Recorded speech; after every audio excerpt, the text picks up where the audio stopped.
Atención, amigos televidentes, a esta entrevista que vamos a sostener porque, a ver, ustedes se preguntarán por qué, ¿no?, los gobiernos regionales, locales, invierten muy poco. Si hay dinero, ¿qué está fallando ahí? ¿Cuál es el problema? Para esto hemos invitado al ingeniero Heiner Ninaquispe Castro. Él es presidente del PMI Norte Perú, especializado en gestión de proyectos y miembro del Consejo Directivo del Colegio de Ingenieros de la Libertad. Ingeniero, ¿cómo está? Muy buenos días. Buenos días, Jonathan. Gracias a ustedes por la invitación. Correcto, ingeniero. A ver, la región de la Libertad, hasta el día de ayer, en horas de la mañana, según la consulta amigable del Ministerio de Economía y Finanzas, se tiene el 37.4%, ¿no?, de gastos en inversión pública. 37.4%, que ni siquiera supera la mitad del presupuesto. La pregunta cae por su propio peso, ingeniero. ¿Qué está fallando?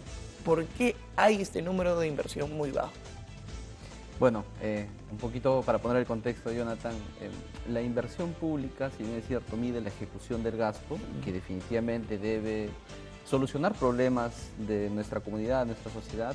Hay que entender que para ejecutar y para gestionar toda esa inversión como un proyecto, un poquito en mérito a lo que decías, ¿no?, que un poquito conocemos algo de la especialización en gerencia de proyectos que permite efectivamente tratar de brindar un producto, un servicio, un resultado de acuerdo a lo que necesita, en este caso, la sociedad. Entonces, para un poquito analizar algunos factores, son diversos, pero nosotros sentimos que hasta ahora todavía la inversión pública se está viendo básicamente como hacer un perfil o hacer un expediente técnico y con ello obviamente llevarlo, digamos, a campo, ¿no?, cuando eso no es así. Si bien es cierto, hay un fuerte componente en la parte del perfil, el expediente técnico, bajo el modelo de InviertePE que tenemos y que efectivamente todavía no soluciona estos problemas, el proyecto, para que se lleve a cabo, debe tener otros factores, debe considerar otras variables, debe considerar otros aspectos. ¿Cuáles? Por ejemplo, se me ocurre el tema de los riesgos que están apareciendo y que aparecen en cualquier proyecto. Se me ocurre desde riesgos técnicos o riesgos sociales o riesgos ambientales o riesgos políticos, ruido político. Esos factores, por ejemplo, hacen, ¿no?, que definitivamente los cronogramas se aplacen, los presupuestos cambien y muchas veces eso no lo encuentras en un expediente técnico. Otro de los problemas que también existe, por ejemplo, es el tema con las comunidades. Claro. Se me ocurre, ¿Se podría llamar riesgos externos? muchos son factores que a Factores veces externos. que no tenemos mucho control, Claro. pero algunos que sí son previsibles. Por ejemplo, manejo de comunidades, permisos, licencias, entre otros aspectos. ¿Cree que con estos riesgos, señor Heiner, se caen muchos de estos expedientes técnicos?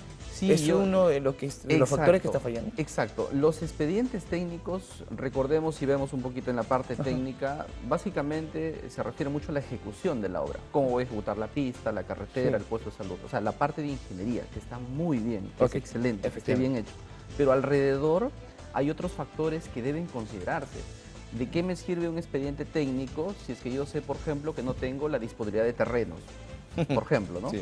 ¿O de qué me sirve un expediente técnico con nuestros ingenieros que son muy buenos en la parte de ingeniería si, por ejemplo, tengo problemas con las comunidades o no tengo aprobación de las comunidades O también el asociadas? ruido político. O también ruido político. Y eso impacta definitivamente en un cronograma de un proyecto, impacta en un presupuesto de un proyecto. Entonces, ¿de qué me sirve si un expediente me dice que voy a ejecutarlo de repente en 6 meses y al final termino ejecutándolo en un año, en mucho más tiempo? Bueno, Entonces, eso hay que claro, hacer. y usted incide de que hay algunos proyectos técnicos que están bien hechos, ¿no? Y son estos factores que implica de que esto se caiga o se alargue. Claro, porque si nosotros hacemos digamos, la forma tradicional de medir la ejecución pública, claro, vamos a la ejecución del gasto, ¿no? Y efectivamente eso tiene que avanzar y ya ahorita deberíamos estar por lo menos arriba del 50%. Pero, por ejemplo, si es que en la parte previa no tengo todos estos factores considerados, entonces definitivamente pues ni siquiera se van a poder de repente ni ejecutar esos expedientes técnicos, ¿no?, que estarán ahí en gabinete, en cartera, pero no los puedo llevar al campo. Entonces, yo creo que ese modelo de gestión de inversiones ya debe cambiar. O sea, nuestro modelo tradicional del Invierte PE, que tiene efectivamente muchos años, que es la evolución del famoso SNIP en su momento, ya debe cambiar. Y de hecho, en estos últimos años, justo el tema de gerencia de proyectos es un modelo de gestión que permite efectivamente cumplir cronogramas, cumplir plazos, presupuestos, cuidar el tema de los riesgos, entre otras variables que definitivamente al final impactan en el proyecto. ¿Por qué no se está haciendo este nuevo modelo aquí? En la gestión pública no se hace todavía. Bueno, recordemos, en la gestión privada funciona muy bien este modelo, pero en la gestión pública que sabemos que hay un fuerte componente político. Yo creo que ahí, si bien es cierto, tiene que haber formación de competencias en nuestros ingenieros o en general en los que están relacionados al proyecto, porque un proyecto puede estar relacionado de repente la parte financiera, la parte legal, entre otras áreas.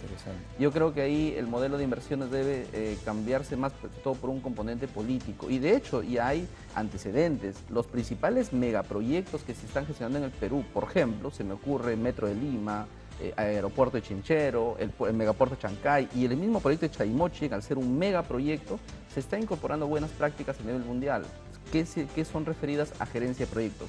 Claro, pero recordemos que eso es para megaproyectos.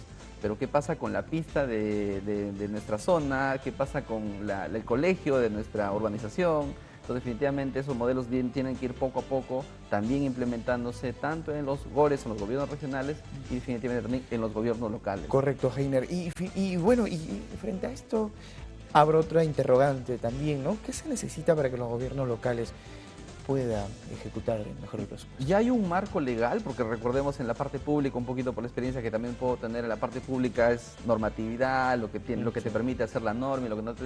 Bueno, de hecho ya se abrió, y hace un par de años, un espacio en este tipo, se aprobó el decreto legislativo 1553, que permite incorporar este conjunto de estándares y buenas prácticas mundiales sobre efectivamente gestión de proyectos. Está mucho ahora el uso, por ejemplo, de una oficina de gestión de proyectos, que no sea solamente una oficina que elabora un expediente, que elabora un proyecto, que está muy bien y que eso debe mantenerse, pero que el proyecto debe mirar otras variables de tal manera que al final luego pueda realizarse exitosamente para el beneficio de lo que al final pues nuestros ciudadanos, nuestros vecinos son lo que necesitan, ¿no? Que es lo que esperan de su Correcto. gobierno. Otra de las preguntas que se hace también en la población es, por ejemplo, si es que no se supera, ¿no?, las expectativas, el presupuesto debido es muy bajo, se habla de un cambio de gerentes, ¿eso también podría funcionar o no?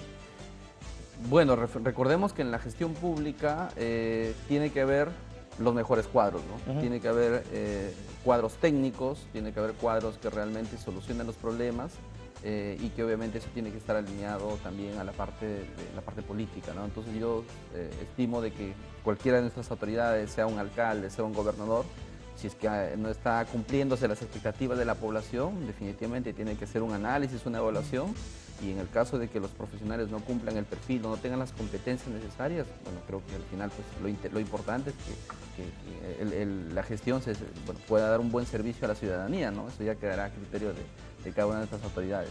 Efectivamente. Muchísimas gracias, ingeniero. El tiempo nos ha ganado, pero hay que trabajar en ello, ¿no? Las autoridades competentes tiene que destacar el tema de los riesgos externos, perdón, ¿no?